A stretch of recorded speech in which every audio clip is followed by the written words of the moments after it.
Kisah seram di Kuala Kedah. 36 mayat dalam perut bot nelayan dan kebenaran mengerikan di sempadan. Cuba bayangkan sebuah bot nelayan biasa di perairan Kedah. Namun apabila pihak berkuasa memeriksa perut bot tersebut, semua terdiam kaku menahan seram. 36 mayat ditemui berlonggokan di dalamnya. Siapakah mereka? Bagaimana mereka boleh berada di situ? Dan apakah kebenaran yang cuba disembunyikan di sempadan negara? Ini adalah kisah ngeri yang akan membuka mata kita semua. Subuh 15 Ogos 2019, langit di Teluk Kuala Kedah, Kedah masih diselubungi kabus nipis musim kemarau. Angin dari Selat Melaka bertiup sepoi-sepoi bahasa, membawa bau masin laut bercampur dengan bau sengit minyak diesel dari bot-bot nelayan yang berlabuh di jeti yang tidak jauh dari situ. Lampu-lampu dari Bandar Alor Sitar masih berkelipan sayup-sayup, seolah-olah enggan lena walaupun malam sudah lama beransur pergi. Di tengah-tengah kesunyian itu, sebuah bot nelayan usang kelihatan bergerak terumbang-ambing. Cat birunya sudah banyak terkupas dan nombor pendaftarannya juga pudar. Dari luar, tiada apa yang luar biasa, hanyalah sebuah bot nelayan biasa yang dalam perjalanan menuju ke perairan antarabangsa. Tetapi bagi pasukan Peronda Polis Marin yang sedang menjalankan tugas rutin pada malam itu, bot ini menyembunyikan sesuatu yang luar biasa. Tekong bot itu, seorang lelaki kurus bernama Hassan, kelihatan gelisah apabila lampu sorot dari bot peronda menyuluh wajahnya. Peluh merenik di pelipisnya, walaupun udara malam agak dingin. Matanya meliar dan suaranya tergagap-gagap ketika menjawab soalan pegawai. Cuma bawa ikan sejuk beku, tuan. Kena hantar cepat, nanti rosak, katanya sambil menunjuk ke arah perut bot. Namun, pengalaman panjang para pegawai membuatkan mereka tahu ada sesuatu yang tidak kena. Seorang pegawai kanan memberi isyarat untuk membuka palka bot. Hassan cuba membantah, merayu agar ia tidak dibuka kerana ikan mungkin akan busuk, tetapi keputusan telah dibuat. Dua orang pegawai peronda memanjat ke atas geladak bot, menarik tuas besi yang berkarat dan perlahan-lahan mengangkat pintu palka yang tertutup rapat. Serta-merta, udara sejuk yang menggigit menyembur keluar, menusuk kulit. Tetapi bukan kesejukan itu yang membuatkan semua orang kaku membisu. Dari dalam kegelapan, bau busuk yang asing, pekat dan menyesakkan, menerpa keluar. Itu bukan bau ikan. Itu adalah bau kematian. Lampu suluh dihidupkan. Cahaya putihnya menembusi kabus sejuk di dalam perut bot dan di situ terhidang sebuah pemandangan yang tidak akan dilupakan oleh sesiapa pun pada malam itu. 36 jasad terbaring kaku, berhimpit-himpit. Wajah mereka pucat lesi, sebahagian mata terpejam rapat, sebahagian lagi terbeliak, seolah-olah masih ingin menjerit tetapi tidak sempat. Tubuh mereka kurus kering, pakaian nipis melekat pada kulit yang mula bertukar kebiruan akibat suhu yang terlalu sejuk. Beberapa pegawai segera menekuk mulut, menahan rasa mual. Ada yang hanya berdiri kaku, kedua-dua tangan menggeletar tidak terkawal. Suasana menjadi hening serta-merta, hanya dipecahkan oleh bunyi ombak memukul bot perlahan seakan-akan turut meratapi tragedi yang baru sahaja terbongkar. Malam itu, jeti Kuala Kedah bukan lagi sekadar tempat berlabuh bagi para nelayan. Ia telah menjadi saksi bisu kepada salah satu tragedi kemanusiaan paling mengerikan di Malaysia. Ini bukan lagi rondaan biasa. Ini adalah permulaan sebuah siasatan besar yang akan membongkar sindiket jenayah rentas sempadan. Para pegawai segera menghantar isyarat kecemasan. Kawasan itu ditutup, bot diarahkan berlabuh dan berita segera dimaklumkan ke ibu pejabat di Bukit Aman, Kuala Lumpur. Di sebalik wajah tegang para pegawai, tersembunyi kemarahan dan kesakitan yang sukar diungkapkan dengan kata-kata. Siapakah mereka? 36 nyawa yang kini terbujur kaku di dalam ruang sejuk beku sebuah bot nelayan. Dari mana mereka datang dan mengapa mereka terperangkap dalam laluan maut ini? Soalan-soalan itu terapung di udara, berat seperti kabus malam yang menyelubungi Kuala Kedah. Ketika itu, tiada jawapan. Hanya kesunyian yang membalut jeti. Tetapi satu perkara yang pasti. Tragedi ini bukanlah pengakhiran, tetapi permulaan sebuah operasi panjang. Sebuah perlumbaan dengan masa untuk mendedahkan kebenaran yang tersembunyi di sebalik bayang-bayang gelap pemerdagangan manusia. Di jeti Kuala Kedah pada malam itu, suasana sunyi tetapi tegang. Bot nelayan usang yang catnya sudah luntur itu diikat kemas, dikawal oleh pegawai bersenjata. Pita kuning polis melingkarinya, seolah-olah memberitahu bahawa bot itu bukan lagi sekadar alat mencari rezeki, tetapi sebuah lokasi tragedi ngeri. Pasukan forensik tiba dengan wajah serius, lengkap dengan beg mayat, sarung tangan dan kamera. Bau masin laut bercampur dengan bau busuk yang menusuk dari perut bot. Udara terasa semakin tebal, membuatkan sesiapa sahaja di jeti itu terpaksa bernafas pendek. Satu demi satu mayat dikeluarkan. Mereka dibaringkan di atas kain putih yang terhampar di lantai jeti. 36 nyawa, kini terbaring kaku. Wajah mereka kebanyakannya masih muda, ada yang kelihatan seperti penuntut universiti yang baru memulakan hidup. Pakaian mereka ringkas kemejati, seluar murah dan selipar usang menjadi saksi terakhir perjalanan mereka. Seorang pegawai patologi forensik mencangkung, memeriksa dengan lampu suluh kecil. Ramai yang sangat kurus, tanda-tanda kekurangan zat. Ada juga kesan lebam lama. Mungkin pernah didera, bisiknya perlahan. Rakan sekerjanya mengangguk. Mereka tahu, kedinginan di dalam ruang sejuk beku itu hanyalah pengakhiran. Sebelum itu, anak-anak muda ini pasti telah menanggung penderitaan yang panjang. Pegawai juru gambar merakam gambar. Setiap bunyi shutter kamera kedengaran jelas di tengah-tengah kesunyian. Beberapa pegawai muda memilih untuk memalingkan muka, tidak sanggup melihat lama. Ada yang mencuri-curi mengesat air mata. Di satu sudut jeti, seorang wanita nelayan berlari-lari anak. Dia terdengar berita tentang penemuan mayat yang ramai. Dengan mata yang merah, dia menatap setiap bungkusan kain putih. Tiba-tiba, dia teresak perlahan. Baju tu. Macam baju anak aku. Suaranya tersekat-sekat, tubuhnya terhuyung hayang sehingga terpaksa dipapah oleh jirannya. Tiada kepastian, tetapi ketakutan seorang ibu sudah cukup untuk menambah kesayuan pada suasana. Sementara itu, Hassan, si tekong bot, duduk terikat di atas sebuah kerusi besi. Dia seorang nelayan tua dari sebuah pulau kecil berdekatan, sudah lama terbeban dengan hutang kepada tauke. Apabila ada orang menawarkan kerja membawa ikan sejuk beku dengan upah 500, dia tidak berfikir panjang. Tetapi kini, wajahnya pucat lesi, tubuhnya menggigil. Saya tak tahu, Tuan. Sumpah, saya cuma disuruh pandu bot ni. Suaranya bergetar. Tetapi peluh sejuk yang tidak berhenti mengalir dan matanya yang tidak berani bertentang mata memberitahu bahawa dia menyimpan lebih daripada sekadar ketidaktahuan. Seorang pegawai menatapnya tajam. Kalau betul hanya ikan, kenapa awak takut sangat masa kami nak buka palka? Soalnya. Hassan menunduk, menggigit bibir dan tidak lagi menjawab. Hampir sepanjang malam, pasukan forensik bekerja tanpa henti. Mereka meletakkan nombor pada setiap mayat, mencatat ciri-ciri fizikal, mengambil gambar wajah dan menyediakan laporan awal. Jeti itu bertukar menjadi bilik mayat terbuka dengan cahaya lampu kuning suram memantul di permukaan air laut. Di tengah-tengah semua itu, satu penemuan kecil menjadi sinar harapan. Dari poket seluar salah seorang mangsa, seorang pegawai penyiasat menemui sebuah beg plastik kecil yang berisi sekeping kertas. Apabila dibuka, ia adalah sekeping kontrak kerja ringkas dengan logo pudar bertulis Agensi Bintang Gemilang. Isinya penuh dengan janji-janji pekerjaan sebagai penyanyi, penari atau penghibur di luar negara. Gaji tinggi, tempat tinggal percuma. Tetapi tiada alamat yang jelas, hanya nombor telefon dan tanda tangan yang kelihatan dipalsukan secara sambil lewa.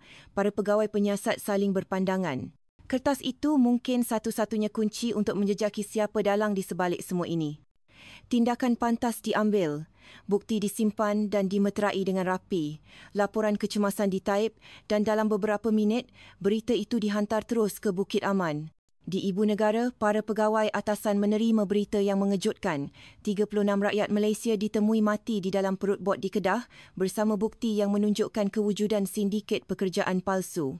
Malam itu di jeti Kuala Kedah, semua yang berada di situ tahu bahawa tragedi ini bukan penamat tetapi permulaan sebuah siasatan besar. Arahan dari Kuala Lumpur turun, tubuhkan pasukan khas untuk membongkar siapa dalang di sebalik agensi Bintang Gemilang. Dan dari sekeping kertas yang renyuk itu, bermulalah sebuah perjalanan panjang ke dalam rahsia gelap pemerdagangan manusia. Keesokan paginya, selepas penemuan 36 mayat di jeti Kuala Kedah, udara di sana masih diselubungi kabus nipis.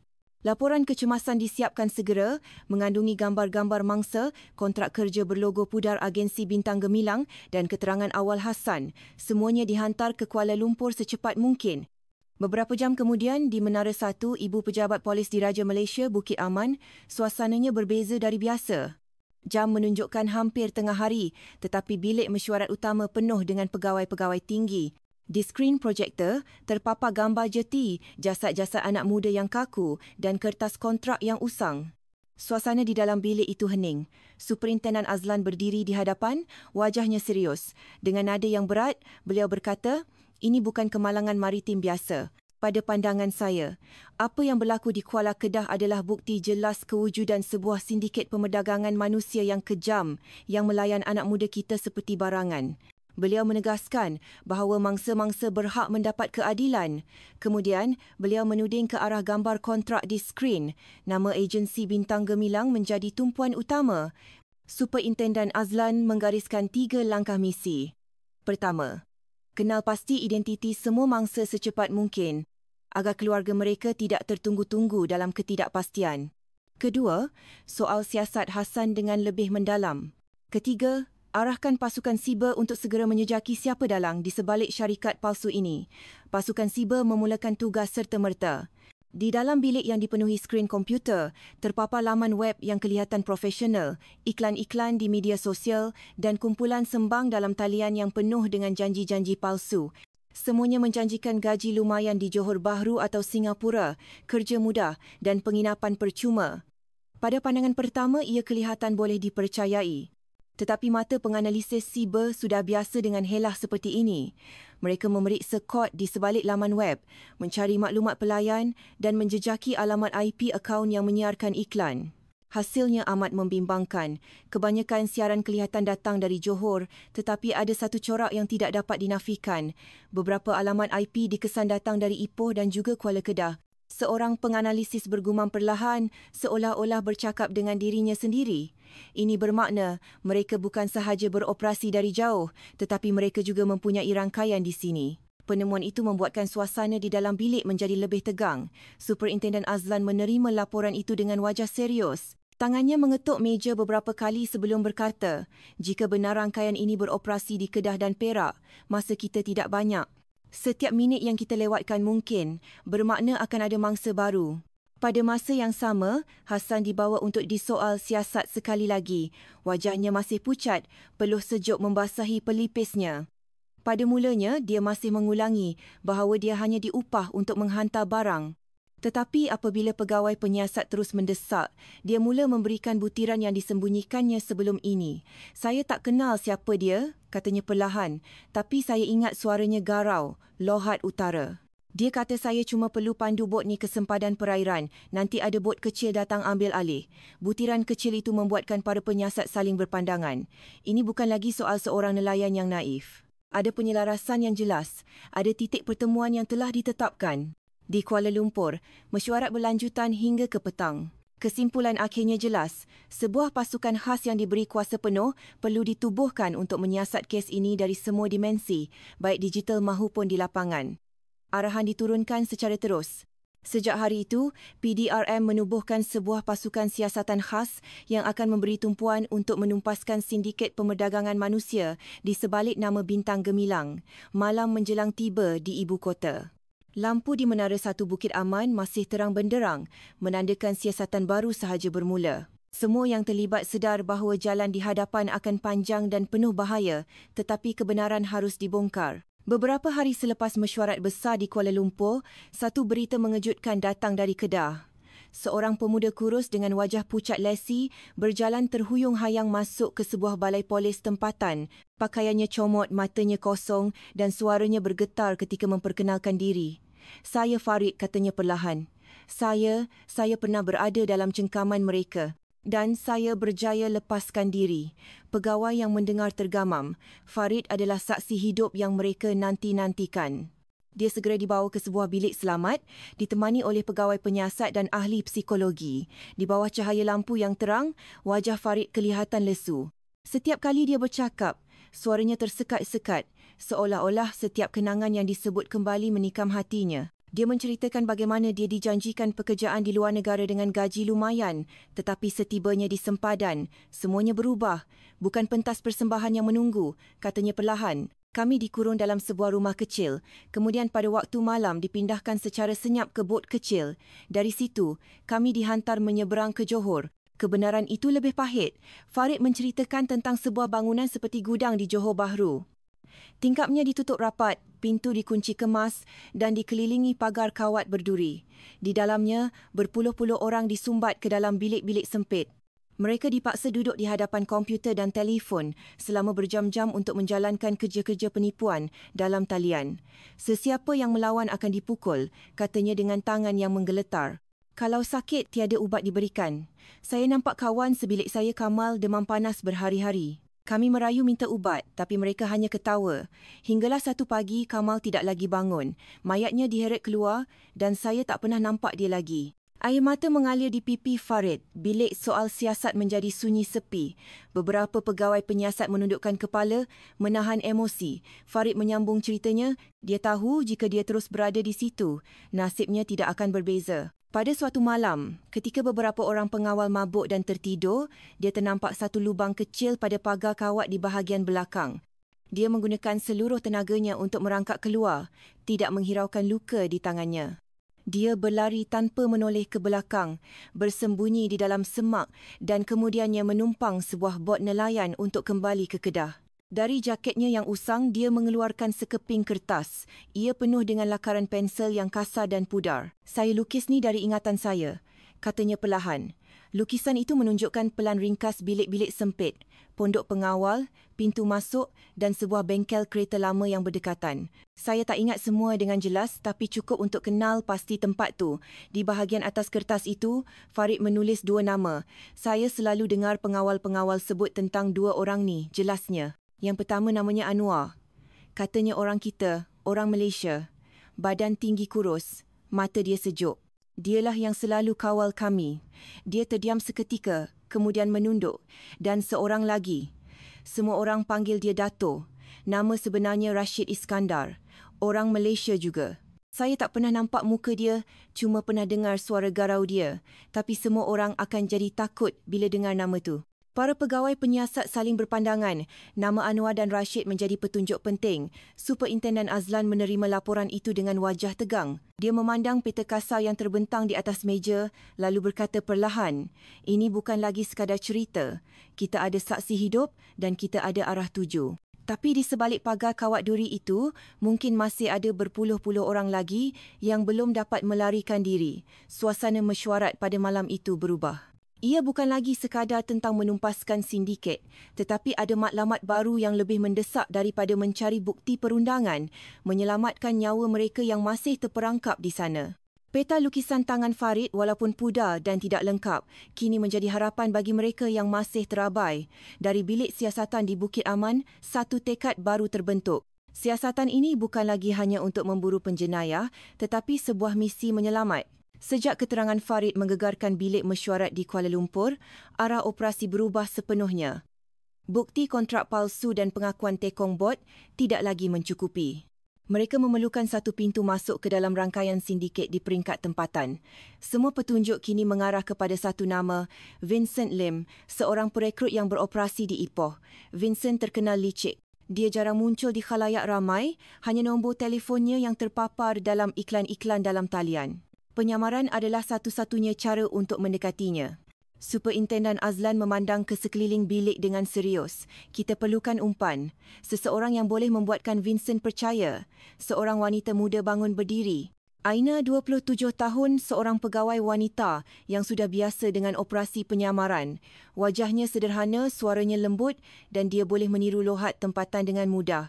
Saya bersedia, Tuan. Saya akan jadi gadis kampung yang datang mencari kerja. Orang seperti Vincent akan lebih cepat percaya. Azlan memandangnya seketika. Ingat Aina, setiap kata-kata boleh menjadi senjata atau perangkap. Awak tidak bersendirian, tetapi di barisan hadapan, semuanya di tangan awak. Malam itu, Aina membuat persiapan. Dia mengikat rambutnya tocang satu, pakaiannya ringkas kemeja lama dan seluar panjang. Dia berlatih bercakap dengan lohat utara, malah menundukkan kepala agar kelihatan pemalu. Apabila semuanya sedia, dia menelefon nombor yang sedang dipantau oleh pasukan. Talian berbunyi berkerisik. Kemudian satu suara garau kedengaran di hujung talian. "Hello." Vincent bercakap, "Nak kerja ke?" Aina menarik nafas dalam-dalam lalu menjawab dengan suara yang polos. "Ya bang, saya nak cari duit untuk mak ayah." Orang kata kerja senang, boleh hantar duit banyak. Vincent ketawa kecil. "Betul tu, Dik. Kalau ikut abang, hidup boleh berubah. Ramai dah kaya. Tapi abang kena tahu, adik ni serius ke tidak. Kata-katanya membuatkan Aina tersentak. Dia tahu ini adalah ujian. Saya serius bang. Saya pandai juga menyanyi sikit-sikit. Suara kampung-kampung sajalah. Tapi asalkan kerja halal. Dia melakonkan wataknya dengan sempurna. Vincent diam seketika. Kemudian menyambung, adik orang mana? Dari Perlis, jawab Aina dengan yakin mengikut latar belakang palsu yang telah dihafalnya. Selepas senyap seketika, suara Vincent kedengaran lebih ramah. Bagus. Esok tengah hari kita jumpa. Ada satu kedai kopi kecil kat Pekan Ipoh. Adik datang seorang saja ya. Jangan bawa sesiapa. Perbualan itu dirakam sepenuhnya oleh pasukan. Superintendent Azlan yang mendengar dari bilik kawalan berkata ringkas, dia dah makan umpan. Sediakan pasukan pengawasan penuh. Keesokan harinya, langit di Ipoh mendung. Di sebuah kedai kopi biasa berhampiran jalan utama, Aina duduk di satu sudut dengan secawan kopi di hadapannya. Tangannya diriba terasa lembap kerana berpeluh, tetapi wajahnya tetap mempamerkan senyuman naif. Tidak lama kemudian, seorang lelaki masuk. Badannya sederhana tegap, rambut disisir kemas, memakai kemeja nipis. Senyumannya kelihatan ramah tetapi matanya tajam. Itulah Vincent Lim. Adik Aina? Tanyanya sambil duduk. Ya bang, jawab Aina perlahan. Vincent memandangnya dari atas ke bawah, seolah-olah menilai sama ada gadis ini boleh dipercayai. Kemudian dia mula bercerita, bukan dengan janji-janji melampau, tetapi dengan kisah yang lebih halus. Adik kenal Rina, budak dari Kelantan.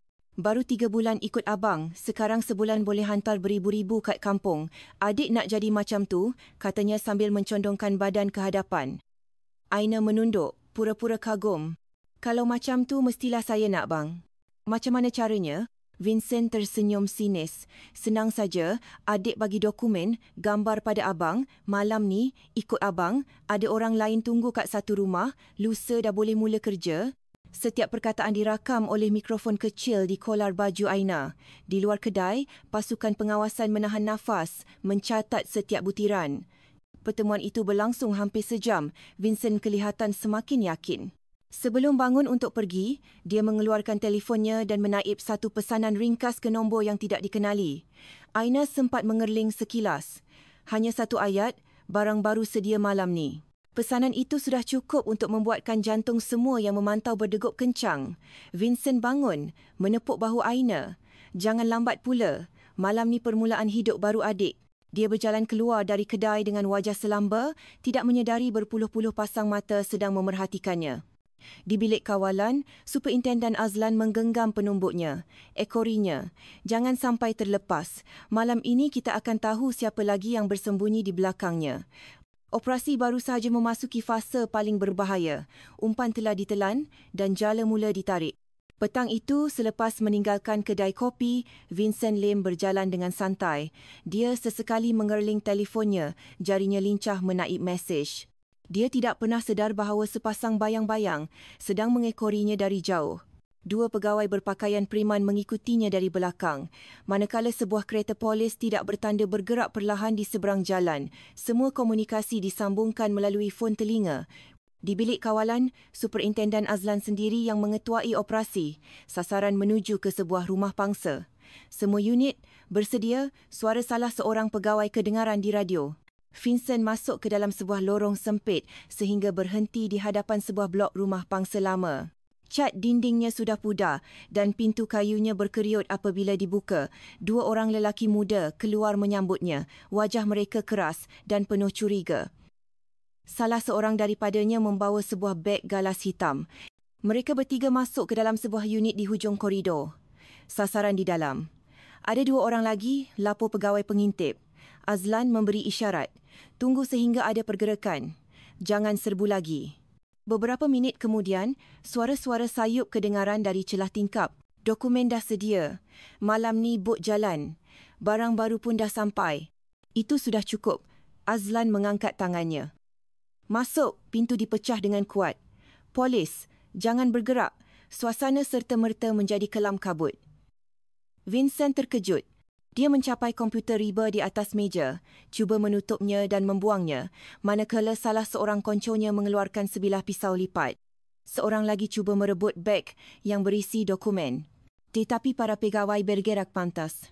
2 pegawai menerkam lelaki yang memegang pisau. Seorang lagi berjaya merampas beg dari tangan konco Vincent. Vincent sendiri pula membuka tingkap, berniat untuk melompat, tetapi satu tangan yang gagah menarik kolar bajunya dan menghempas badannya ke dinding. Gari dipasang serta-merta. Dalam beberapa saat, unit sempit itu menjadi medan pertempuran yang terkawal. Ketiga-tiga lelaki terbaring di lantai dengan tangan bergari, wajah mereka pucat dan marah. Pemeriksaan pun bermula. Hasilnya membuatkan semua pegawai terdiam seketika. Di bawah katil, terdapat 3 buah komputer riba. Skrin salah sebuah daripadanya masih terbuka, memaparkan email yang baru sahaja siap di-type. Tajuknya, "Penghantaran malam ini." Di atas meja, berpuluh-puluh kad SIM bersepah, sebahagiannya masih di dalam bungkusan. Terdapat juga 2 telefon bimbit lain yang menyimpan ratusan nombor kenalan, kebanyakannya nama ringkas dan kod angka. Di dalam almari, pegawai menemui sampul surat tebal berisi wang tunai dalam mata wang ringgit Malaysia dan dolar Singapura. Di dalam beg hitam yang dirampas, terdapat rekod transaksi nama, jumlah wang dan catatan sudah bayar atau tunggu bot. Seorang penganalisis IT bergegas membuka komputer riba yang masih terpasang. "Tuan, ada email yang dihantar ke alamat luar negara dari sini." Ditulis hantar ke Singapura dan Johor. Penghantarnya Vincent. Penerimanya akaun dengan singkatan Linda. Nama itu tersemat di kepala semua orang di dalam bilik itu. Linda, gumam Azlan, matanya mengecil. Di bilik soal siasat, Vincent duduk bersandar dengan tangan bergari. Wajahnya keras, bibirnya mengukir senyuman sinis. "Kamu ingat kamu dah menang?" katanya dengan nada mencabar. "Aku cuma orang kecil. Kalau aku tak ada pun, bot tetap jalan. Bos aku lagi besar daripada yang kamu fikir." Pegawai penyiasat meletakkan bukti di hadapannya. Komputer riba, kad SIM, rekod kewangan. Vincent hanya ketawa kecil. "Benda-benda ni tak ada makna. Esok ada orang lain ganti. Kamu takkan boleh hentikan semua ni." Walaupun adanya angkuh, mata Vincent berkelip gelisah apabila pegawai penyiasat menyebut satu nama. "Linda." "Siapa dia?" Vincent tidak menjawab, hanya memalingkan mukanya. Azlan, yang memerhati dari sebalik cermin sehala, mengeluh panjang. Dia tahu Vincent mungkin tidak akan bercakap sekarang, tetapi email yang ditemui sudah mencukupi. Nama Linda adalah pintu baru yang harus dibuka. Malam itu, rumah pangsa usang di Ipoh menjadi saksi kejatuhan seorang ejen perekrut. Dari luar, bangunan itu tetap kelihatan sunyi dan usang. Tetapi dari dalam, pasukan telah menemui kunci untuk melangkah ke peringkat seterusnya. Linda siapa pun dia kini menjadi sasaran berikutnya. Dan dari jejak digital serta rekod transaksi, semua isyarat menunjuk ke arah bandar yang sama. Ipoh. Operasi belum berakhir, tetapi satu perkara yang pasti, jala telah dilontar dan lingkaran seterusnya mula kelihatan. Di bilik soal siasat, Vincent Lim duduk bersandar, pergelangan tangannya masih terikat gari. Wajahnya kelihatan lesu tetapi bibirnya masih mengukir senyuman mengejek. Dia telah disoal siasat berjam-jam, tetapi jawapannya tetap sama. "Aku cuma orang tengah yang kecil," katanya dengan nada merendahkan.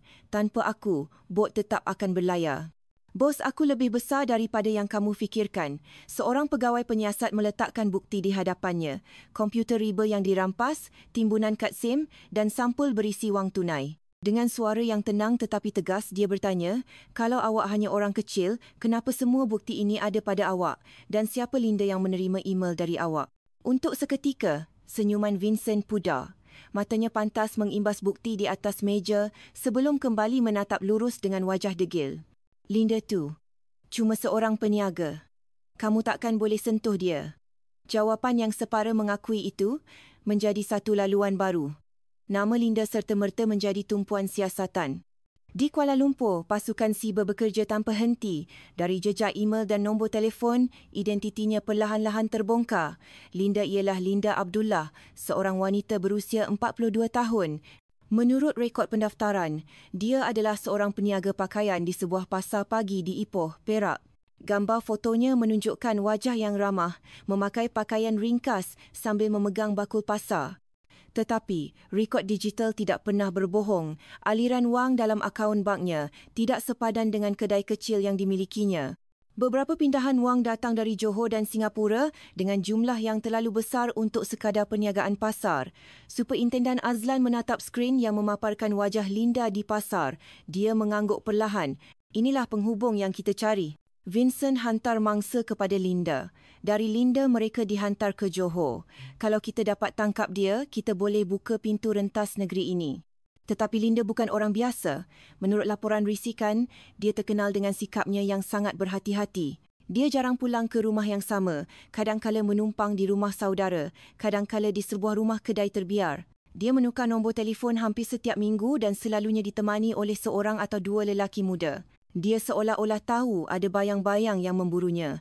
Pasukan dihantar ke Ipoh untuk mengawasinya. Pegawai menyamar sebagai peniaga ikan, pelanggan di pasar, malah nelayan yang berehat di jeti. Dari jauh, mereka memerhatikan Linda.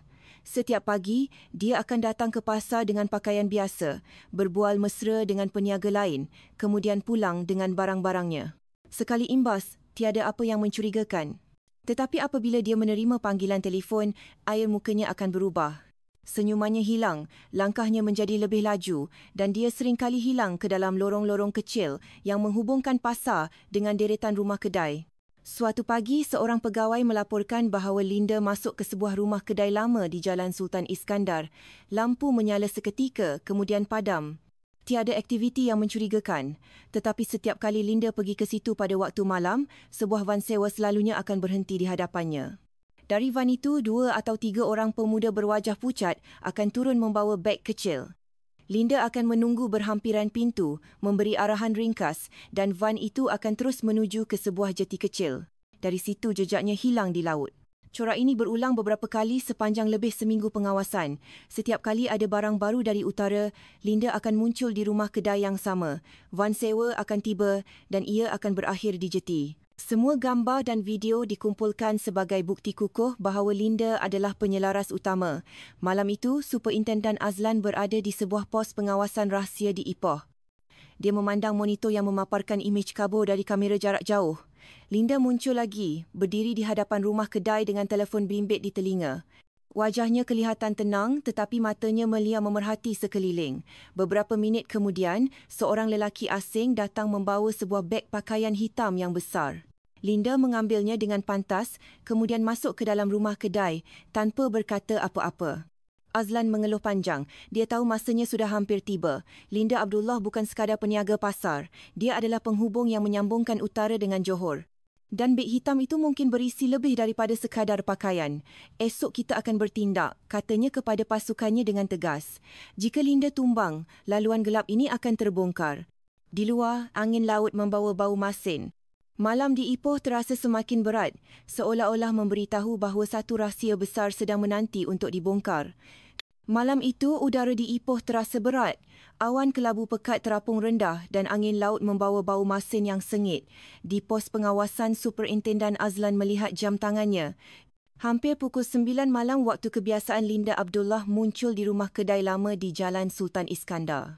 Pegawai telah ditempatkan di sekeliling kawasan itu, menyamar sebagai penunggang motosikal, penjaja atau nelayan yang duduk di tepi jeti. Semua orang berpura-pura biasa, tetapi mata mereka hanya menanti seorang insan. Akhirnya sebuah kereta sedan putih berhenti di hadapan rumah kedai. Linda turun dengan berhati-hati, ditemani oleh 2 lelaki muda yang kelihatan seperti pengawal peribadi. Matanya yang tajam melingas ke sepanjang jalan, mencari sebarang tanda bahaya. Apabila merasakan keadaan selamat, dia masuk ke dalam rumah kedai dengan sebuah beg hitam di tangan. Lampu di dalam menyala seketika, kemudian malap semula. Azlan mengeluarkan arahan ringkas melalui radio. Semua unit bersedia. Tunggu isyarat terakhir. Dari celah tingkap, seorang pegawai melihat Linda membuka beg. Dia mengeluarkan beberapa dokumen dan menunjukkannya kepada pengawalnya. Terdapat kertas yang penuh dengan angka, beberapa sampul surat dan sebuah telefon bimbit kecil. Itu sudah cukup. Azlan mengangkat tangannya, memberikan isyarat yang ditunggu-tunggu oleh semua. Pintu rumah kedai dipecah masuk dengan kuat. Bunyi kayu pecah bercampur dengan laungan, "Polis, jangan bergerak." Bilik sempit itu serta-merta menjadi huru-hara. Salah seorang pengawal melemparkan sebuah kerusi ke arah pegawai, menyebabkan cermin tingkap pecah berderai. Pengawal yang seorang lagi mencapai sebatang paip besi, menghayunkannya secara melulu. Polis bergerak pantas, menangkis serangan dan menolak badan lawannya ke dinding. Pertarungan singkat itu berakhir dalam beberapa saat. Kedua-dua lelaki itu terbaring di lantai dengan tangan bergari. Linda sendiri pula tidak panik. Wajahnya tetap tenang, malah tersenyum sinis apabila melihat polis menyerbu masuk. Dia cuba menyembunyikan sesuatu ke dalam begnya. Tangannya pantas mencapai sebuah pemetik api kecil. Tetapi seorang pegawai lebih pantas menepis tangannya sebelum api sempat dinyalakan. Linda hilang keseimbangan dan jatuh ke lantai. Beg itu dirampas dari pelukannya. Buat pertama kali, ketenangannya goyah. Walaupun dia cepat-cepat mendongak semula, menatap dengan dingin seolah-olah mencabar. Bukti diperiksa serta-merta. Di dalam beg itu, pasukan menemui dokumen yang berbeza dari biasa. Bukan senarai mangsa yang panjang seperti milik Vincent, tetapi rekod transaksi dalam bentuk kod angka, jadual pergerakan bot dengan tanda pangkah merah dan peta laluan laut yang menghubungkan Ipoh dengan Johor. Yang lebih mengejutkan, terdapat sebuah telefon bimbit kecil dengan senarai kenalan di mana nombor-nombor antarabangsa disimpan dengan kod ringkas. Antaranya, 2 nama tertulis dengan jelas, Anwar dan Rashid. Azlan memandang beg itu dengan dahi berkerut. Ini bukan sekadar rekod biasa. Ini kunci ke Johor. Di luar rumah kedai, suasana mula riuh. Penduduk tempatan mula berkerumun, berbisik-bisik apabila melihat Linda dibawa keluar dengan tangan bergari. Wanita itu masih berjalan tegak, senyuman nipis masih terukir di bibirnya, seolah-olah yakin permainan belum berakhir. Tetapi di pusat kawalan, Azlan tahu mereka baru sahaja membuka pintu kepada rangkaian yang lebih besar. Bukti dari beg hitam itu jelas menunjukkan bahawa laluan ini tidak berakhir di Ipoh. Dari Linda, benang merah bersambung ke Johor, ke dalam cengkaman dingin Anwar dan Rashid Iskandar. Malam itu, Jalan Sultan Iskandar menjadi saksi kejatuhan seorang penghubung penting. Tetapi di sebaliknya, pasukan sedar bahawa langkah seterusnya akan lebih berbahaya. Buat pertama kalinya, mereka mungkin perlu menyeberangi sempadan negeri untuk menyelamatkan nyawa dan menutup jaringan gelap yang masih berleluasa. Bilik soal siasat di Ibu Pejabat Polis Kontingen Perak pada malam itu terasa lebih dingin dari biasa. Lampu pendar fluor yang berkelip-kelip suram menyinari wajah Linda Abdullah yang duduk dengan tangan bergari. Wanita berusia 42 tahun ini tetap tenang secara luar biasa, malah kelihatan seperti menikmati tatapan tajam pegawai penyiasat. Senyuman nipis tidak pernah lekang dari bibirnya. "Kamu fikir kamu boleh hentikan apa-apa?" katanya perlahan. "Saya cuma seorang peniaga. Esok ada orang lain yang akan ambil alih." Pegawai penyiasat tidak terpedaya. Mereka tahu Linda licik dan berpengalaman. Selama beberapa jam pertama, setiap soalan dijawabnya dengan ringkas atau dia membalas dengan soalan. "Kenapa kamu nak sibuk? Orang-orang tu sendiri yang nak pergi kan? Mereka yang datang cari kami." Kata-kata dingin itu menusuk telinga. Akhirnya, Superintenden Azlan masuk. Dia tidak berkata banyak, hanya menatap Linda dalam diam seketika. Kemudian dia perlahan-lahan meletakkan beberapa keping gambar di atas meja. Gambar Linda membawa beg hitam. Gambar Linda berdiri di hadapan rumah kedai. Gambar Linda menerima barang dari lelaki asing. Semuanya diambil dari kamera litar, tertutup dan pasukan pengawasan. "Masih nak kata ini kebetulan?" tanyanya dengan nada mendata. Senyuman Linda sedikit goyah, tetapi dia cepat-cepat mengawal diri. "Itu bukan barang saya. Saya cuma tolong simpankan," jawabnya. Azlan tidak membalas. Dia mengambil telefon bimbit kecil yang dirampas dari beg itu, meletakkannya di atas meja. Skrinnya menyala, memaparkan senarai kenalan. 2 nama terpapar dengan jelas, Anwar dan Rashid. Buat pertama kalinya, mata Linda berkelip gelisah. Dia cuba menutupinya dengan ketawa kecil. "Kamu akan cari bahaya kalau teruskan benda ni. Orang-orang tu kabel besar. Ada pegawai kerajaan yang makan suap dari mereka. Jangan fikir kamu boleh buat sesuka hati." Ayat ini menjadi satu pembukaan. Pegawai penyiasat terus mendesak, menyebut tentang kod-kod yang tertulis dalam dokumen, bertanya siapa yang memberi arahan. Linda cuba mengelak tetapi bukti demi bukti membuatnya tidak dapat berdalih. Kesunyian yang panjang berakhir dengan suara yang perlahan. Anwar bin Zakaria. Dia orang Malaysia, tapi dia ada di Johor. Semua jadual bot, semua duit melalui dia. Bilik itu menjadi sunyi sepi. Pena pegawai bergerak pantas mencatat nama itu. Azlan menatap Linda tajam, menunggu. Wanita itu menelan air liur, kemudian menyambung, "Tapi Anwar bukan nombor 1. Ada seorang lagi. Rashid Iskandar. Semua orang panggil dia Dato'. Kalau dia bersuara, orang macam saya hanya boleh ikut. Duit, bot, orang, semua milik dia." Kata-kata itu amat berat.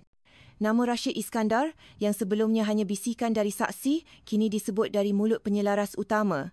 Bukti dan pengakuan telah menyambung benang merah yang dahulunya pudar. Linda bersandar di kerusinya, bernafas berat. Saya tiada pilihan. Kalau saya tolak, keluarga saya akan susah. Kamu boleh tangkap saya tapi jangan harap boleh sentuh Johor. Di sana. Sarang harimau. Matanya menatap dingin, senyuman nipisnya kembali, seolah-olah dia masih memegang rahsia yang tidak diketahui polis. Azlan bangun perlahan. Dia tahu Linda mungkin masih menyembunyikan banyak perkara, tetapi dua nama itu sudah cukup untuk membawa siasatan ke peringkat seterusnya. Dari Ipoh, kini benang merentas ke Johor. Tiada jalan untuk berpatah balik. Malam itu Azlan menelefon ke Kuala Lumpur. Suaranya tegas walaupun letih. Kita perlu berhubung dengan pihak berkuasa Johor. Sasaran kita ada di Johor Bahru dan masa kita tidak banyak.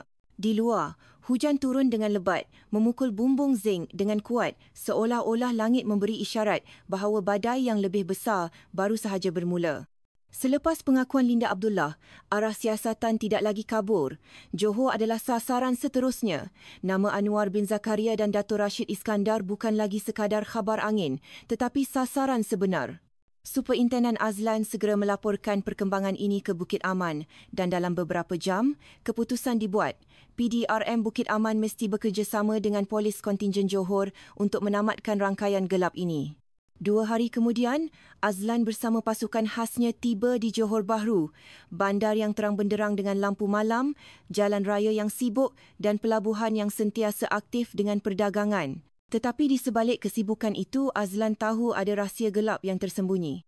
Satu mesyuarat rahsia diadakan di Ibu Pejabat Polis Kontingen Johor. Bilik itu dipenuhi dengan peta, gambar satelit dan fail risikan. Ketua Jabatan Siasatan Jenayah Johor, Dato' Amirul, menyambut mereka dengan pandangan yang tajam. Lelaki berusia 50. An itu kelihatan berwibawa, tetapi matanya menyimpan api dendam. Rashid Iskandar bukan nama baru bagi kami, katanya. Kami telah memburunya selama bertahun-tahun. Dia selalu terlepas kerana ada tangan gaib yang melindunginya. Saya pernah kehilangan 2 orang anak buah saya ketika cuba menyerbu sarangnya 5 tahun lalu. Kali ini saya tidak akan gagal lagi. Kata-kata itu membuatkan seluruh bilik menjadi senyap. Azlan memandang Amirul dengan hormat. Dia dapat merasakan keazaman yang sama, kesakitan akibat kehilangan dan dorongan untuk menuntut keadilan. Dari laporan bersama, jelas bahawa Anwar bin Zakaria adalah pengurus laluan dan dokumen palsu, manakala Rashid Iskandar adalah dalang utama dengan markasnya di sebuah vila mewah di pinggir bandar Johor Bahru. Tetapi sebelum sampai kepada Rashid, ada satu titik penting, sebuah gudang berhampiran jeti kecil tempat mangsa dikurung sebelum dihantar ke laut. Gudang itu adalah jantung operasi mereka, kata Amirul sambil menunjuk ke peta. Di situlah manusia dikurung seperti barangan. Jika kita berjaya menyerbunya, kita bukan sahaja dapat menyelamatkan mangsa, tetapi juga memotong laluan utama Rashid.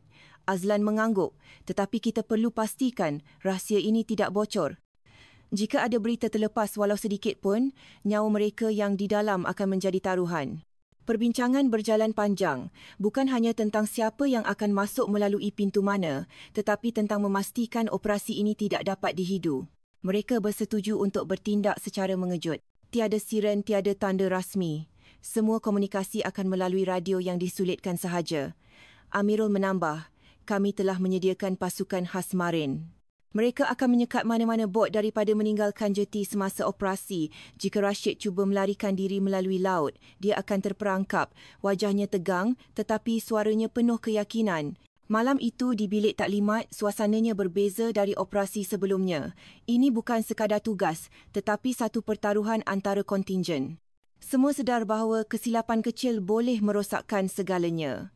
Sebelum bersurai, Amirul berdiri dan memandang setiap anggota.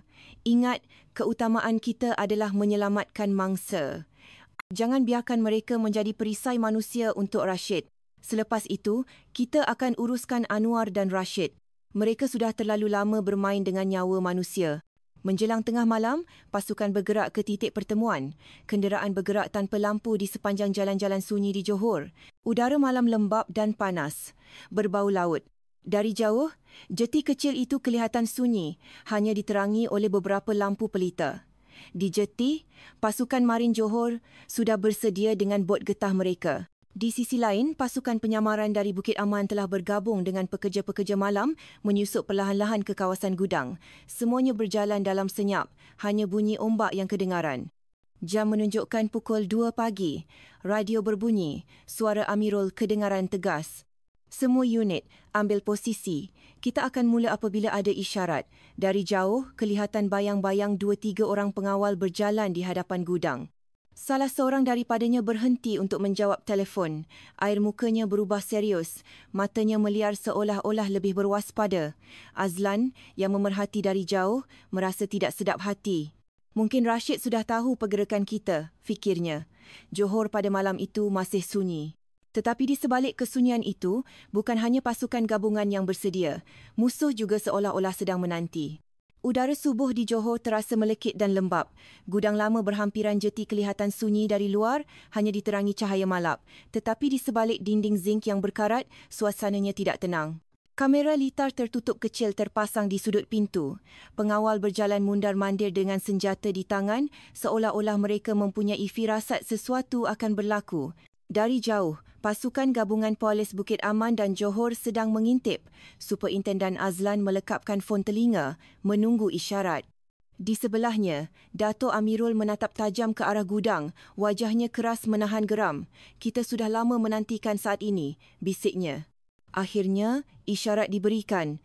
Pasukan penyamar yang masuk lebih awal telah memotong bekalan elektrik bangunan. Serta-merta, lampu malap itu padam, hanya meninggalkan kegelapan. Jeritan terkejut kedengaran dari dalam. Itulah isyarat yang dinanti-nantikan. Pasukan utama merempuh pintu besi dengan bunyi yang kuat. Namun, pihak lawan tidak terkejut. Beberapa pengawal sudah bersedia di sebalik timbunan kotak kayu. Kilatan dari muncung senjata menerangi kegelapan. Peluru menghentam dinding zinc. Pertempuran sengit pun tercetus. Asap bedil memenuhi udara. Bunyi tembakan bercampur dengan jeritan panik mangsa di dalam. Azlan berlindung di sebalik dinding dan memberi isyarat. 2 pegawai menyelinap ke tepi dan melemparkan bom tangan pegun stun grenada. Letupan dan cahaya putih yang memukau membutakan musuh seketika. Dalam beberapa saat, tentangan berjaya dipatahkan. Beberapa pengawal rebah, yang lain menyerah diri dengan mengangkat tangan. Azlan segera merempuh masuk lebih dalam. Bau hapak dan peluh manusia menerpa sebaik sahaja pintu sebuah bilik besar dibuka. Berpuluh-puluh orang terbaring meringkuk di atas lantai, badan mereka kurus kering, wajah pucat lesi. Ada yang terus menangis apabila melihat uniform polis. Ada yang merangkak datang, merayu dengan suara serak. "Tolong, jangan hantar kami pergi lagi." Pasukan perubatan yang sudah bersedia masuk membawa air dan selimut nipis. Beberapa mangsa terlalu lemah untuk berjalan, mereka diusung keluar seorang demi seorang. Suasana dipenuhi dengan kesyukuran. Tangisan bercampur sorakan lega. Azlan memandang mereka dengan mata yang berkaca. Hatinya teringat akan 36 nyawa yang telah pergi sebelum ini. Malam ini sekurang-kurangnya ada nyawa yang berjaya diselamatkan. Tiba-tiba kedengaran bunyi dentuman dari belakang. Seorang lelaki bertubuh tinggi melarikan diri, cuba meloloskan diri melalui koridor sempit. Azlan segera mengejarnya. Dari wajahnya, Azlan mengenalinya. Anwar bin Zakaria. Lelaki itu menoleh sekilas, kemudian berpura-pura menunduk seperti mangsa, cuba bergaul dengan orang lain, tetapi matanya penuh dengan niat jahat. "Berhenti Anwar," jerit Azlan. Anwar tidak menyerah. Sebaliknya, dia mengangkat kedua-dua tangannya dan berjalan ke arah Azlan dengan senyuman sinis. "Kita boleh bincang, Tuan. Saya ada duit. Cakap saja berapa Tuan mahu." Suaranya licik, cuba membeli jalan keluar. Azlan berjalan perlahan kemudian menepis tangan Anwar dengan kuat. Nyawa manusia bukan barang dagangan. Beberapa saat kemudian, 2 pegawai menekan badannya ke lantai dan memasang gari. Wajah Anwar merah padam. Dia menjerit, "Kau ingat kau boleh tangkap Dato' Rashid. Dia dah tunggu kau orang. Johor ini milik dia." Di tingkat atas gudang, sebuah bilik kecil ditemui. Komputer masih terpasang, skrinnya memaparkan mesej yang baru dihantar. Kali ini bukan sekadar arahan untuk memusnahkan bukti, tetapi satu mesej cabaran. "Kalau berani, datanglah ke vila aku. Aku dah sediakan sambutan untuk kau orang." Azlan menatap skrin itu lama, rahangnya mengeras. Rashid Iskandar bukan sahaja tahu mereka ada di situ, malah mencabar secara terbuka. Ini bukan melarikan diri, tetapi satu jemputan untuk berperang. Apabila semua mangsa telah dipindahkan dan Anwar dibawa pergi dengan tangan bergari, suasana di gudang masih dipenuhi tangisan dan bau asap bedil. Azlan berdiri di hadapan bangunan itu, dadanya berdebar. Dia lega kerana berjaya menyelamatkan berpuluh-puluh nyawa, tetapi kemarahannya membuak kerana Rashid sekali lagi terlepas dari perangkap. Dato' Amirul datang menepuk bahunya. Malam ini kita menang, tapi esok pertarungan sebenar akan bermula. Azlan memandang ke arah vila yang kelihatan sayup-sayup, megah di atas bukit. Dia tahu di sanalah musuhnya yang paling licik sedang menanti. Fajar belum menyingsing apabila kenderaan tidak bertanda bergerak perlahan menuju ke pinggir bandar Johor Bahru. Di dalam salah sebuah kereta, Superintenden Azlan duduk termenung, teringat akan mesej cabaran di komputer gudang. Kalau berani, datanglah ke vila aku. Aku dah sediakan sambutan untuk kau orang. Kata-kata itu menekan dadanya, membuatnya sedar bahawa Rashid Iskandar bukan jenis yang akan melarikan diri, tetapi jenis yang menanti mangsanya datang. Vila Rashid berdiri megah di atas sebuah bukit, menghadap ke laut. Dari jauh, bangunan itu kelihatan lebih seperti sebuah kubu daripada rumah. Pagar tinggi berwayar elektrik berlapis-lapis. Lampu sorot berputar perlahan, manakala kamera litar tertutup kelihatan di setiap sudut. Beberapa ekor anjing pengawal berjalan di halaman, salakan mereka sesekali memecah kesunyian malam. Di Ibu Pejabat Polis Kontingen Johor, satu taklimat ringkas diadakan. Dato' Amirul menatap peta satelit dengan rahang yang tegang. 5 tahun lalu, aku hampir dapat menangkap Rashid. Tapi 2 orang anak buah aku terkorban pada malam itu ditembak dari dalam vila ini. Sejak itu, aku bersumpah akan kembali. Malam ini, aku akan tunaikan janji itu. Azlan memandangnya, merasakan keazaman yang sama. Kali ini, kita datang bersama. Dia tidak akan terlepas lagi. Pelan diatur. Pasukan utama akan mendekati dari pintu hadapan dengan kenderaan perisai untuk menarik perhatian. Pasukan kedua, diketuai oleh Azlan, akan menyusup dari arah timur, memanjat tebing curam dalam kegelapan. Pagar elektrik mesti diputuskan dengan cermat. Jika silap sedikit, penggera mungkin berbunyi. Malam itu, angin laut bertiup kencang membawa bau masin. Pasukan bergerak dalam senyap, pakaian hitam mereka sebati dengan bayang-bayang. Setiap langkah di tebing itu penuh bahaya batu yang licin, bunyi ombak memukul batu. Peluh sejuk mengalir di pelipis Azlan walaupun udara sejuk. Akhirnya, mereka tiba di bawah pagar. Seorang juruteknik mengeluarkan alat mudah alih, menyentuh wayar elektrik. Kedengaran bunyi desiran dan percikan api kecil. Lampu penunjuk padam. Pagar sudah mati. Kita boleh masuk, bisik juruteknik itu. Mereka menyelinap masuk ke halaman seorang demi seorang. Anjing pengawal mula menyalak, bulu mereka berdiri tegak. Pasukan segera menembak dat pelali, membuatkan haiwan-haiwan itu rebah tanpa suara.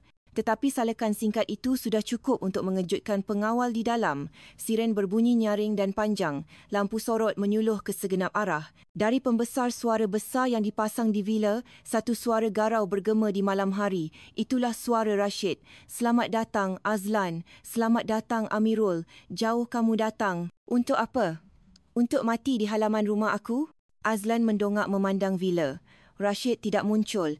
Hanya suaranya yang bergema di udara. Itu membuatkan suasana lebih menakutkan, seolah-olah lelaki itu berada di mana-mana. Amirul mengetap gigi. Aku dah tunggu kau 5 tahun, Rashid. Malam ini aku pastikan kau takkan selamat. Tawa pendek kedengaran dari pembesar suara. Kau masih simpan dendam tu? Bagus. Mari kita lihat siapa yang akan bertahan. Tiba-tiba pintu vila terbuka luas. Berpuluh-puluh lelaki bersenjata lengkap berbaris keluar, wajah mereka keras, pergerakan mereka berdisiplin. Mereka bukan pengawal biasa, tetapi pasukan peribadi yang dilatih untuk melindungi tuan mereka. Azlan memberi isyarat pantas. Pasukan segera menyebar, mencari perlindungan di sebalik kereta-kereta mewah dan dinding di halaman. Tangan mereka menggenggam senjata dengan erat, jantung berdegup kencang.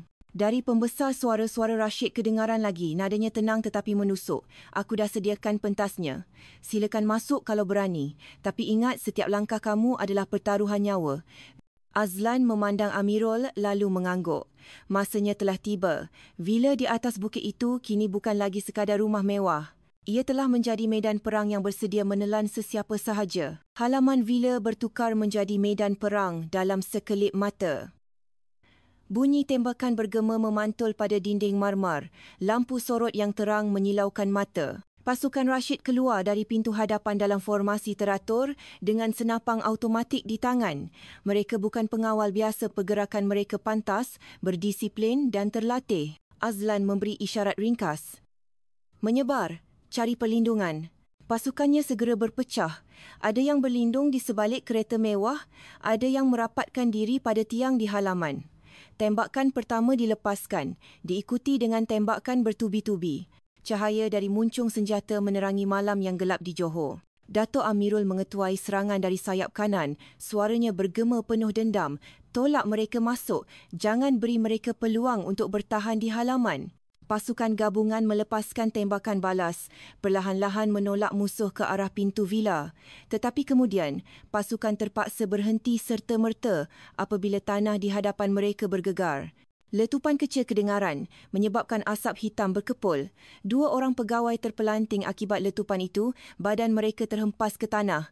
Mujur mereka hanya cedera parah, tidak terkorban. Periuk api, jerit seorang pegawai. Azlan segera memberi isyarat. Pasukan perubatan menarik mangsa yang cedera ke belakang, manakala barisan hadapan terus menekan musuh. Bom tangan pegun dilemparkan. Cahaya yang memukau menyebabkan musuh panik, memberi peluang kepada pasukan untuk menaiki tangga vila. Pintu utama dipecah masuk dengan bunyi yang kuat. Kayu jati tebal itu berkecai. Pasukan menyerbu masuk, tetapi disambut dengan kesunyian yang aneh. Koridor di dalam vila itu panjang. Lampunya padam, hanya diterangi oleh lampu kecemasan merah yang berkelip-kelip. Dindingnya penuh dengan lukisan besar, tetapi sebahagiannya pecah, serpihan kaca bertaburan di lantai. Tiba-tiba suara garau bergema dari pembesar suara di sailing. Itulah suara Rashid, tenang tetapi menusuk. Selamat datang ke rumah aku. Kamu menyerbu masuk dengan berani, tapi sedarkah kamu ke mana kamu sedang berjalan? Azlan menoleh ke kiri dan kanan, cuba mencari punca suara. Jelas sekali Rashid tidak berada berdekatan. Dia mengawal segalanya dari jauh. Beberapa saat kemudian, tawa pendek kedengaran. Kemudian, dinding di sepanjang koridor menyala, mendedahkan skrin-skrin CCTV yang berbaris. Dari skrin-skrin itu, wajah-wajah tegang pasukan gabungan terpapar, dirakam dari pelbagai sudut. Cantik, suara Rashid kedengaran lagi. Kamu berikan aku persembahan secara langsung. Setiap pergerakan kamu dalam genggaman aku. Dato' Amirul menahan geram. Rashid, jangan bersembunyi di sebalik dinding. Tetapi jawapannya adalah bunyi dentuman apabila pintu automatik di hujung koridor tertutup dengan kuat, memisahkan pasukan kepada 2 kumpulan. Azlan berlari untuk merempuh pintu itu, tetapi pintu keluli itu tidak berganjak. Kamu fikir boleh tangkap aku dengan mudah? Suara Rashid kedengaran lagi. Kali ini lebih dingin. Ini rumah aku. Setiap langkah kamu hanyalah permainan yang aku tetapkan. Suasana menjadi semakin menakutkan. 2 pegawai cuba membuka pintu sisi, tetapi sebaik sahaja tombol disentuh. Renjatan elektrik mengejutkan mereka sehingga terpelanting. Mujur rakan sempat membantu. Dia pasang perangkap elektrik, jerit seorang juruteknik. Azlan menggenggam penumbuknya, bernafas berat, tetapi matanya menyala dengan keazaman. Dia fikir dia boleh kawal kita dengan permainan ini. Kita akan buktikan dia silap. Asap nipis mula masuk ke dalam koridor dari lubang pengudaraan. Rashid berniat untuk melemahkan mereka sebelum pertembungan. Azlan memandang Amirul, yang matanya juga menyala dengan dendam yang terkumpul. Kita teruskan, katanya. Tidak kira berapa banyak perangkap, malam ini mesti berakhir. Dengan senjata di tangan, pasukan gabungan bergerak ke tengah-tengah vila, selangkah demi selangkah. Di sebalik skrin CCTV, Rashid Iskandar duduk di bilik kawalannya, senyuman dingin terukir di wajah. Dia memandang kamera dan berbisik pada dirinya sendiri, mari kita lihat siapa yang akan bertahan hingga ke akhir. Asap masih berlega di koridor vila apabila pasukan gabungan tiba di Dewan Utama di tingkat atas. Lampu chandelier kristal berayun-ayun memantulkan cahaya merah kecemasan yang berkelip-kelip. Suasana sunyi sepi, hanya kedengaran nafas berat para pegawai. Semua tahu mereka sudah hampir ke pusatnya. Pintu berkembar di hujung dewan terbuka perlahan. Dari baliknya, Rashid Iskandar muncul. Tubuhnya segak dalam sut hitam, matanya tajam menatap mereka. Di tangannya kini ada sepucuk pistol, bukan lagi gelas wain. Senyuman sinis terukir di bibirnya. Hebat, katanya dengan tenang. Kamu berjaya sampai sejauh ini, tapi jangan fikir kamu boleh heret aku keluar dengan mudah. Ini rumah aku. Kamu hanyalah tetamu yang tidak diundang. Beberapa lelaki bersenjata keluar dari belakang Rashid, membentuk dinding manusia. Pertempuran meletus sekali lagi. Bunyi tembakan bergema di dewan. Peluru menghentam tiang marmar dan memecahkan cermin tingkap. Pasukan gabungan mencari perlindungan di sebalik meja besar, membalas tembakan dengan berdisiplin. Dato' Amirul mengetuai serangan dari sayap kiri, matanya menyala dengan dendam. "Rashid, malam ini kau bayar hutang darah 5 tahun lalu," jeritnya. Pasukan Rashid berlawan habis-habisan, tetapi bom asap yang dilemparkan oleh pegawai membuatkan mereka hilang arah. Dalam kepulan asap putih, 2 orang anak buah Rashid rebah, yang lain berundur. Rashid sendiri bergerak pantas, naik ke bilik kawalan di tingkat atas, cuba melengahkan masa. Azlan dan Amirul mengejarnya. Setibanya di tingkat atas, mereka mendapati Rashid berdiri di tengah-tengah bilik kawalan dikelilingi oleh skrin-skrin CCTV yang berkelip-kelip. Wajahnya tegang, tetapi matanya masih penuh keyakinan. "Berhenti Rashid," jerit Azlan, tetapi Rashid menekan satu butang pada panel kawalan. Serta-merta, pintu keluli tertutup di belakang mereka memerangkap pasukan di dalam bilik. Dari sailing, percikan elektrik muncul. Satu lagi perangkap diaktifkan. Seorang pegawai terkena renjatan, badannya rebah walaupun masih bernafas. "Dia main dengan rumah ni macam papan catur," jerit seorang juruteknik dengan cemas. Rashid ketawa kecil. "Kamu fikir boleh kalahkan aku di gelanggang yang aku cipta sendiri?" Dia mengangkat pistolnya dan menembak ke arah Amirul. Peluru tersasar beberapa inci, menghentam skrin kaca. Amirul meluru ke hadapan, wajahnya merah pada menahan marah.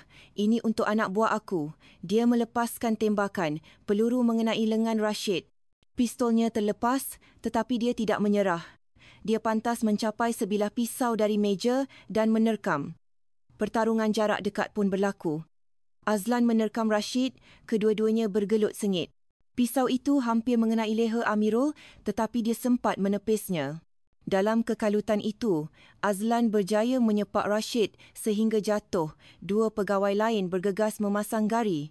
Rashid mengaum, wajahnya penuh kemarahan. "Kau ingat dengan menangkap aku, semuanya akan berubah. Di luar sana, ada beribu-ribu lagi Rashid. Kau takkan boleh hentikan semuanya." Azlan menatapnya tajam. "Mungkin betul. Tapi malam ini, kau bukan lagi sebahagian daripada mereka." Bilik itu senyap seketika. Hanya kedengaran suara dari radio komunikasi melaporkan bahawa halaman vila telah selamat. Akhirnya, Rashid terduduk di lantai. Gari mengikat pergelangan tangannya. Matanya masih mencabar walaupun jelas telah tewas. Dato' Amirul berdiri tercungap-cungap. Matanya merah. "Aku tunggu 5 tahun. Akhirnya, keadilan tiba." Tetapi Azlan hanya diam, memandang keluar jendela besar. Fajar mula menjelang, langit Johor berwarna kemerah-merahan. Dia tahu, walaupun Rashid telah ditangkap, ini bukan pengakhirannya. Masih ada rangkaian di luar sana. Masih ada mangsa yang menanti untuk diselamatkan. "Ini hanya permulaan," bisik Azlan perlahan. "Perang menentang pemerdagangan manusia masih panjang." Vila mewah itu kini menjadi saksi bisu dan Rashid Iskandar, sang Dato' yang agung, telah secara rasminya kehilangan tahtanya. Beberapa bulan selepas malam berdarah di Johor, perbicaraan di Mahkamah Tinggi Kuala Lumpur penuh sesak. Ruang penonton dipenuhi oleh keluarga mangsa, wartawan dan aktivis hak asasi manusia. Di kandang pesalah, Rashid Iskandar duduk kaku dengan wajah dingin, tangannya bergari. Di sebelahnya, Anwar bin Zakaria kelihatan gelisah. Wajahnya pucat lesi. Hakim membacakan pertuduhan yang panjang. Pemerdagangan manusia, pengurungan salah, eksploitasi, penyeksaan dan secara tidak langsung menyebabkan kematian berpuluh-puluh orang. Setiap perkataan dalam pertuduhan itu bagaikan tukul yang menghentam, mengingatkan semua tentang kengerian yang pernah berlaku. Sebahagian mangsa yang terselamat hadir di mahkamah. Mereka duduk berbaris, ada yang menunduk, ada yang berpegangan tangan memberi semangat. Seorang pemuda berusia 20-an bangun memberi keterangan. Suaranya bergetar. "Kami dijanjikan pekerjaan tapi yang kami dapat adalah rantai dan kelaparan. Ramai kawan saya tidak dapat bertahan. Hari ini, saya bersuara untuk mereka. Mereka yang tidak lagi berpeluang untuk bersuara." Seluruh dewan senyap, hanya kedengaran esekan kecil di barisan belakang. Keluarga mangsa yang terkorban menatap dengan mata yang merah, ada yang menggenggam gambar anak-anak mereka, ada yang berdoa dalam hati. Mereka tahu keadilan di mahkamah tidak dapat mengembalikan orang yang mereka sayangi, tetapi sekurang-kurangnya ia adalah pengesahan bahawa jenayah ini tidak akan berulang tanpa hukuman. Akhirnya, hakim menjatuhkan hukuman. Rashid Iskandar dihukum penjara seumur hidup tanpa peluang parol. Anwar bin Zakaria menerima hukuman penjara yang panjang bersama-sama dengan konco-konco lain yang telah ditangkap. Apabila tukul diketuk, dewan dipenuhi dengan tangisan, doa dan sorakan lega. Di luar mahkamah, Superintendent Azlan berdiri bersama Dato' Amirul. Wajah mereka tidak menunjukkan kemenangan besar, hanya kelegaan yang pahit. 36 nyawa telah hilang. Tiada hukuman yang boleh mengembalikan mereka, kata Azlan perlahan. Amirul mengangguk, suaranya berat. Betul, tapi hukuman ini mungkin boleh menyelamatkan nyawa orang lain di masa depan. Dan itu sudah cukup untuk memastikan kematian mereka tidak sia-sia. Cahaya matahari petang menerangi langit Kuala Lumpur dengan lembut. Para mangsa yang terselamat perlahan-lahan memulakan hidup baru. Ada yang dibantu untuk kembali belajar, yang lain mendapat pekerjaan yang sesuai. Tetapi parut di hati mereka akan sentiasa ada, sebagai peringatan bahawa kebebasan tidak pernah datang dengan mudah. Kisah ini menutup satu bab, tetapi membuka satu kesedaran baru. Pemerdagangan manusia bukan sekadar masalah undang-undang, tetapi luka bagi kemanusiaan yang sentiasa mengintai. Janji pekerjaan, impian kehidupan yang lebih baik boleh menjadi perangkap yang membawa maut. Tiada harta, wang atau kata-kata manis yang dapat menandingi nilai sebuah nyawa. Tragedi ini mengajar kita untuk berhati-hati, melindungi keluarga dan orang terdekat dari jerat yang kelihatan indah di permukaan. Keadilan mungkin telah ditegakkan, tetapi perjuangan menentang jenayah ini tidak boleh berhenti. Kerana di sebalik setiap angka mangsa, ada wajah, ada nama dan ada impian yang telah hancur. Kisah Rashid Iskandar berakhir di sebalik tirai besi, tetapi pesanan dari 36 nyawa yang hilang akan terus kekal. Jangan biarkan jenayah seperti ini berlaku lagi. Rakan-rakan sekalian, kisah ini memberi pengajaran kepada kita bahawa tiada jalan pintas menuju kejayaan. Tawaran kerja mudah dengan gaji lumayan selalunya hanyalah perangkap yang membawa kepada penderitaan. Marilah kita semua sentiasa berwaspada, menasihati keluarga, anak-anak dan orang terdekat agar tidak terpedaya dengan kata-kata manis yang memikat. Hargailah nyawa, hargailah diri dan jangan gadaikan masa depan demi sesuatu yang palsu. Semoga kita semua dapat hidup dengan jujur, bekerja keras dan saling menjaga antara satu sama lain daripada jenayah pemerdagangan manusia.